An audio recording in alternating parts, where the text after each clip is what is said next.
Hey, I'm John. Welcome to CounterTaq Defense. Today what we're going to be discussing is the basic stance for fighting. There are a lot of opinions as to which one's best, whether it's the boxer stance, so kind of narrow with your rear foot up so that you can turn your hips, or a really wide one for wrestlers and people who do, for example, BJJ, ready to intercept that person going in to take them down. Well, in reality, they both work.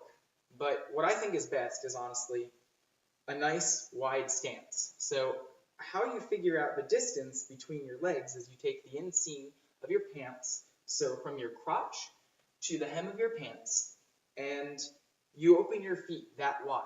That creates an equilateral triangle, which makes a very solid base for your body. Then you turn your lead foot, so I'm going to use this direction as forward, and you take your lead foot and you turn it to a 45-degree out from your body, and you take your rear foot and you point it straight out from your leg. Next, you want to start learning to move around through all ranges of motion, whether it's really low in case you're ducking below someone's punch, or kind of higher because the person's really tall and back on your rear leg. And don't forget about your backside, because you don't know if there are other assailants. So you want to start learning to be able to look all around you so that no one can attack you from any potential way that you're not looking.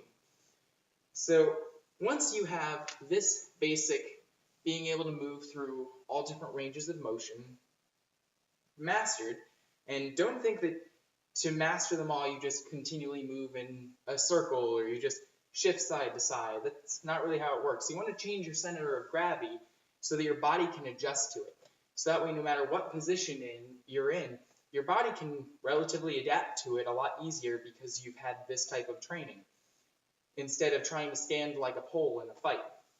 So next, you want to bend your knees a little bit and roll your hips under to load your hips so you can generate more power. The last part is you want to take your hands, and there are a lot of opinions as to whether or not you put your hands in front here, you keep them down, you keep them here.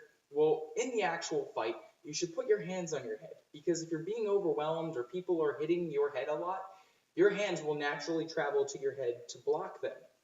A lot of people have a problem with this, saying, well, you lose peripheral vision and someone can just punch straight in the opening. Well, your hands aren't glued here.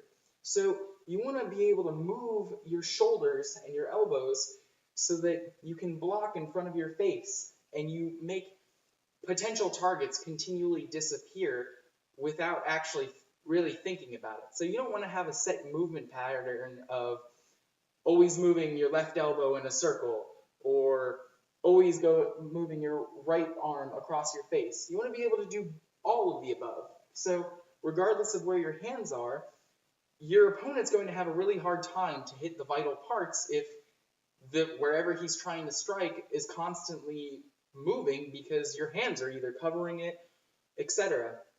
So a lot of people then say, well, what's the difference? Because if you get hit in the head, it'll potentially knock you out. Well, with your hands on your head, most of the blows that you will receive to your head are going to deflect because of your continually moving hands. From my experience, I have yet to have someone who can punch me square in the face when my hands are constantly moving along with the rest of my body. So you take these different pieces and you just put them together into a nice little puzzle that fits together really well. So now you're a moving target, and the places that he most likely wants to hit are constantly moving. Your knees are bent, so if he wants to kick you, your knee will deflect in or just sustain the blow, or you can still lift up if you have to. And overall, this makes for a really easy stance for a lot of people to do because A, it's natural, B, you don't really have to worry about too many attacks actually getting to your head. If something goes to your side, because that's another thing that people have problems with is, well, people can kick you and punch you to your side.